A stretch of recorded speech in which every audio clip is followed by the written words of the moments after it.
प्रभु, हमारी इस इच्छा को विनती समझकर स्वीकार कर लीजिए प्रभु। हम भी आपके साथ वन में ही जाएंगे, हम भी आपके साथ वन में ही जाएंगे प्रभु।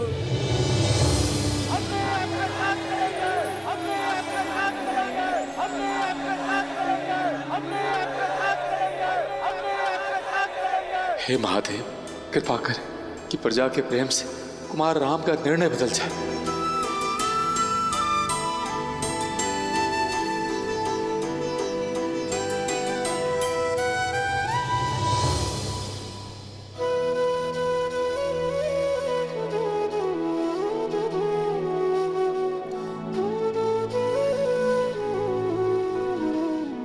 जैसे आप सबकी इच्छा।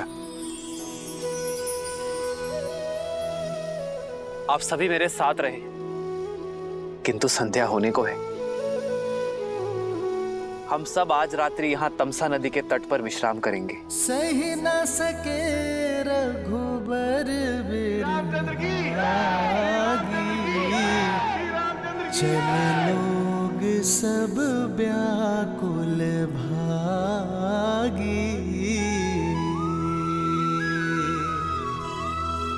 सब ही विचारू किन्ह मन माही। राम लखन सिए बिनु सुख नाही।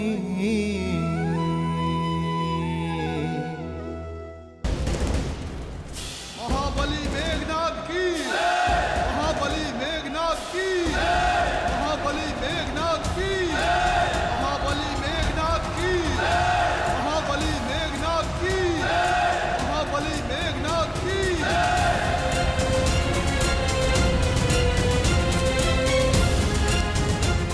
इंद्रजीत की, इंद्रजीत की, इंद्रजीत की, इंद्रजीत की, इंद्रजीत की, इंद्रजीत की, इंद्रजीत की, इंद्रजीत की, इंद्रजीत की।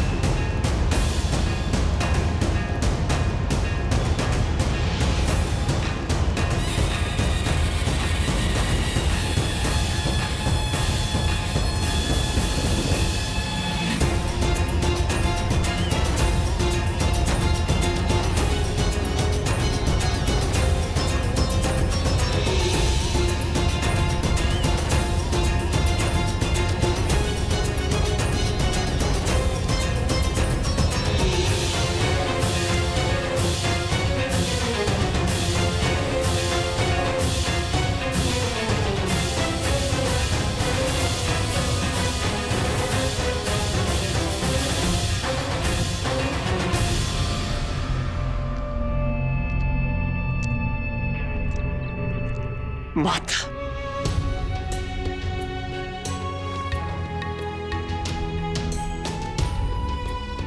आयुष्मान भव पुत्र।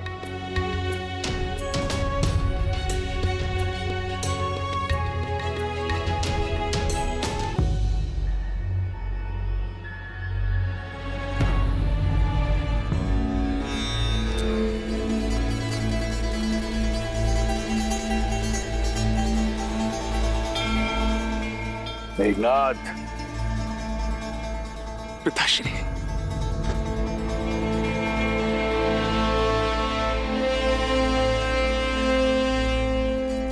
मेरे इंद्रजीत, तुम केवल लंका के युवराज नहीं, लंकेश का अभिमान भी हो। मेरा सबसे बड़ा बल, मेरी सबसे बड़ी शक्ति हो तुम। जिसे कोई परास्त न कर सका, वो अजय वीर हो तुम।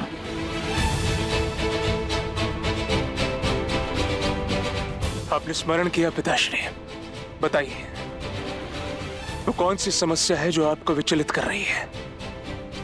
मैं उसका निवारण करने हेतु सज्ज हूं।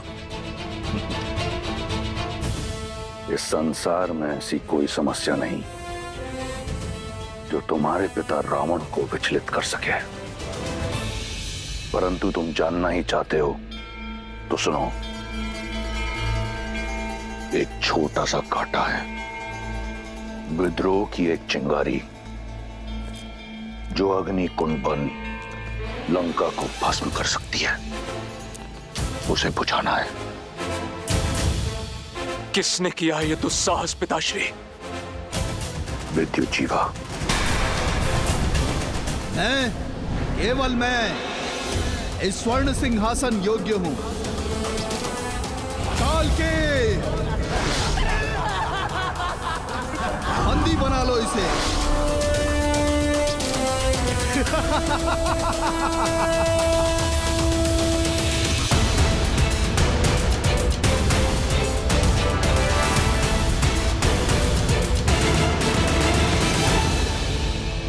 समझौते का द्वार बंद मत कीजिए पिताश्री। वो शूर्पणखा बुआ के पति हैं, उनके पुत्र के पिता हैं वो। मेघनाद, स्मरण रहे, मैंने तुम्हें यहां तुम्हारे परामर्श के लिए नहीं, अपना निर्णय बताने के लिए बुलाया है, और वो है विद्युत जीवा का नाश। चयन तुम्हारा है। तुम्हारी पत्नी सुलोचना पाताल लोक की नाग जाति से है, उसकी सहायता से पाताल लोक चलो और जैसा कहूं वैसा करते चलो।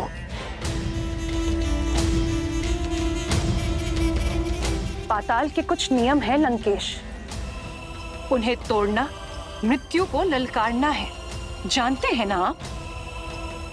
फिर भी मेरे पुत्र के प्राण को संकट में क्यों डाल रहे हैं आप? राज्य के नियम राज करने वाला निश्चित करता है, और अब पाताल लोक पर दशानन का राज होगा। पुत्र, पितृ मोह में धर्म से विमुख मत होना, अपने धर्म पे टिके रहना। जी माता।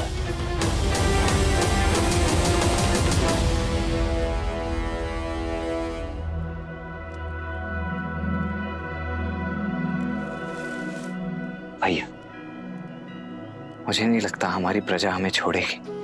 धर्म का मार्ग त्याग से होकर जाता है लक्ष्मण। यदि मर्यादा का धर्म निभाना है तो मोह तो त्यागना पड़ेगा। मैं चाहता हूं आज रात मीठी नींद सोए। लेकिन आर्या, आपकी प्रजा आपके बिना विश्राम नहीं करेगी।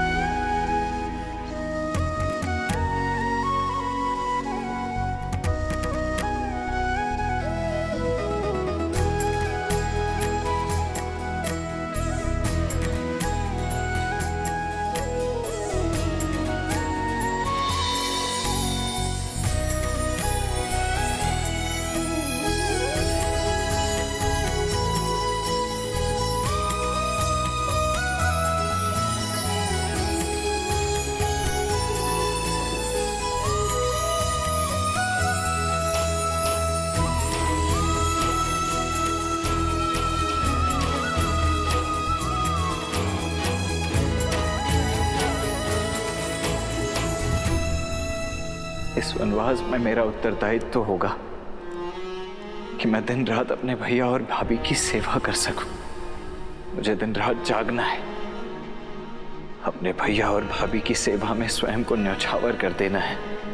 मेरी केवल एक ही इच्छा है आर्या, कि मैं जब भी अपनी आंखें खोलूं तो केवल आपको देखूं। मेरे पति अपने कर्तव्य की यात्रा पर निकले, अपने भैया और भाभी की सेवा के लिए। ना जाने कितनी निद्राहीन रातें बितानी होंगी, उनकी सेवा में कोई कमी ना रहे, इसलिए मैं स्वयं उनकी निद्रा लेने का प्रण लेती हूँ। मेरे पति के कर्तव्य प्रयत्न में कोई अवरोध ना आए, 14 वर्ष तक अपलक वो अपना धर्म निभाए। ये आशीर्वाद देना प्रभु।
चलो लक्ष्मण, आओ सीता।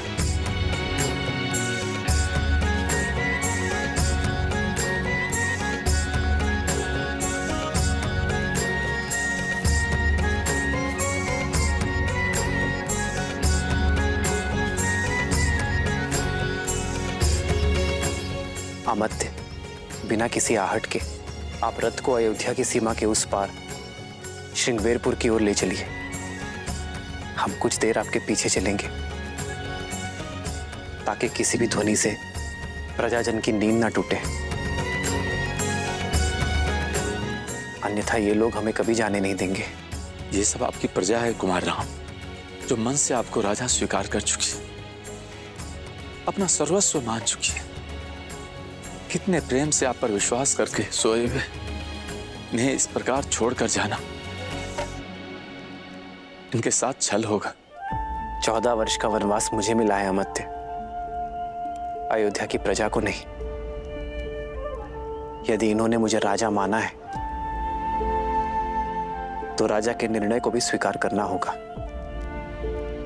एक राजा को अपनी प्रजा के उज्जवल भविष्य के लिए कई बार कठोर निर्णय लेने पड़ते हैं। इनका मुझसे मोह मुझे और इन्हें दोनों को धर्म के पथ पर चलने से रोकेगा। एक राजा का धर्म होता है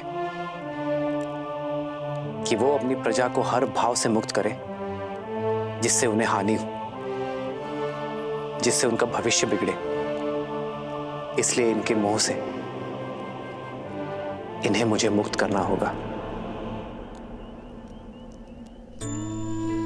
लक्ष्मण,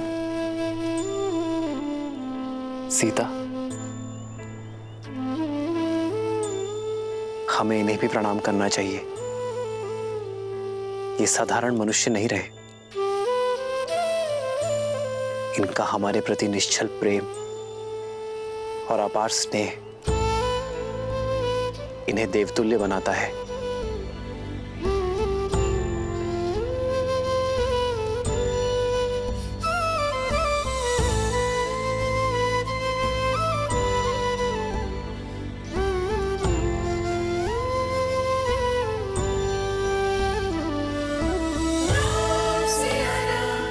आइए कुमार।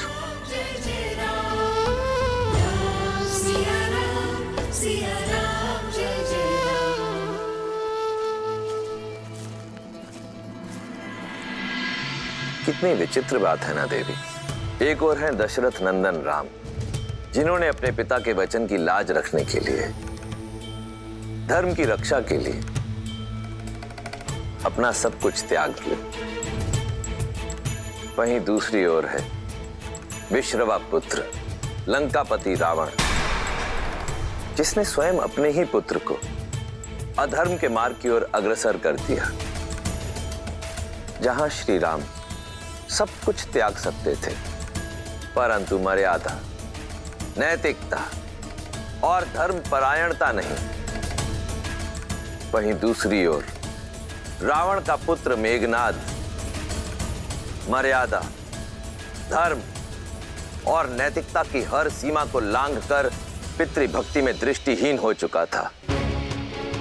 और श्रीमद् रामायण की यह महान गाथा संसार को यही शिक्षा देती है कि केवल उद्देश्य ही नहीं, मार्ग भी उचित होना चाहिए।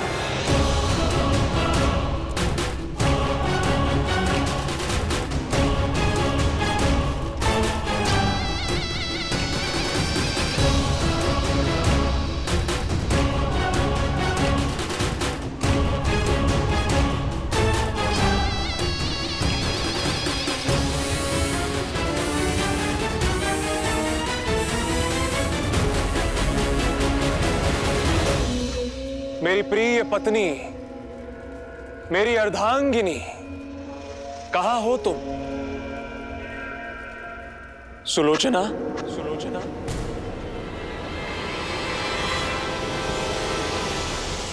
सुलोचना।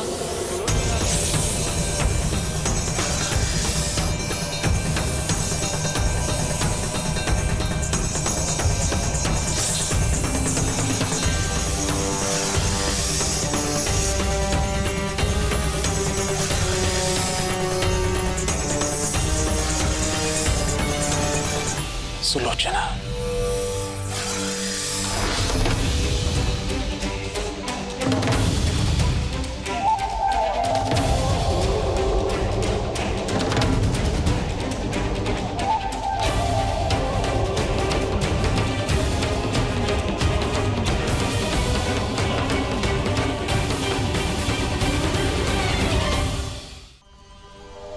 प्रणिपात पिताश्री।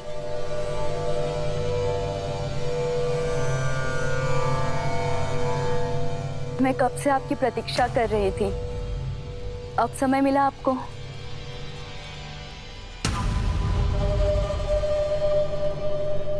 गुरु शुक्राचार्य के साथ था प्रशिक्षण में। बस अब बहुत हुई शस्त्र साधना, अब शीघ्र चलिए। मंदोदरी माँ से मिले कितना समय हो गया मुझे।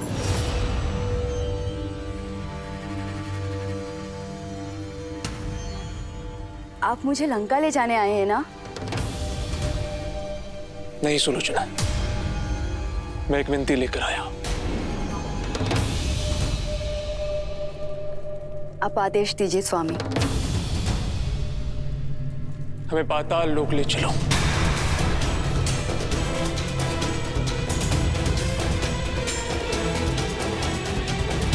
मेरे पिताश्री का अपमान करने वाला, लंकेश को चुनौती देने वाला विद्युत जीवा वहां छुपा हुआ है और उसे उसके दुस्साहस का दंड मुझे वहीं जाकर देना होगा। किंतु मेरे पिताश्री का अपमान हुआ है सुलोचना,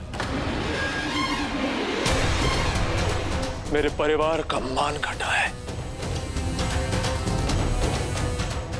ऐसे में मैं चुप नहीं बैठ सकता। तुम नागलोक से हो, तुम्हारा निमंत्रण हमें वहां ले जा सकता है। तुम ये भली भांति जानती हो कि मैंने आज तक तुमसे कभी कुछ नहीं मांगा। मेरी इच्छा पूर्ण नहीं करोगी?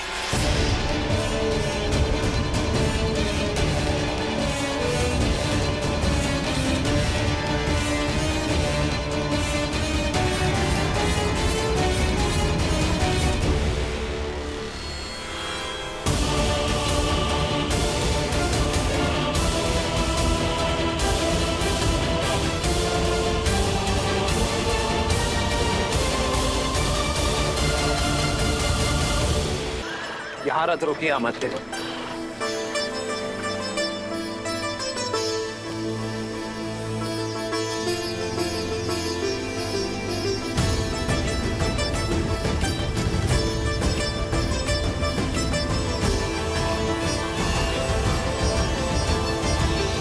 पिता और प्रजा से विदा ली,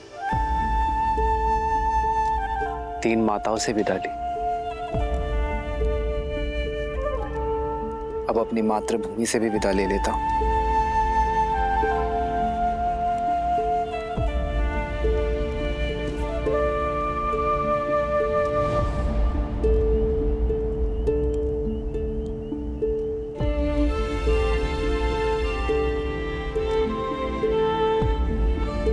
संतान बड़ी होते ही माता का सहारा बनती है।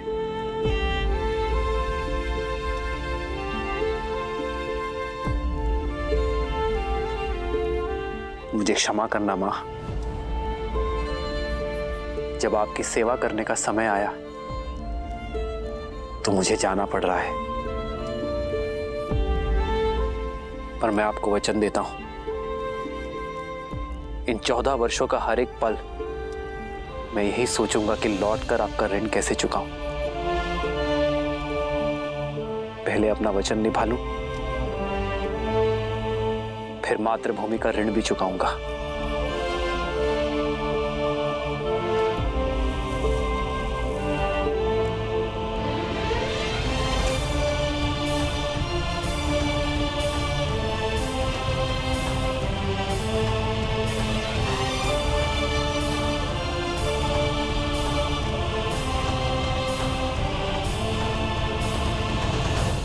आपका एक अंश, एक मुट्ठी माटी मैं अपने साथ ले जा रहा हूं मां, ताकि ये स्मरण रहे कि मैं जहां जाऊं अपनी माटी से जुड़ा रहूं और इसके आदर्श और मर्यादा का पालन करना है मुझे।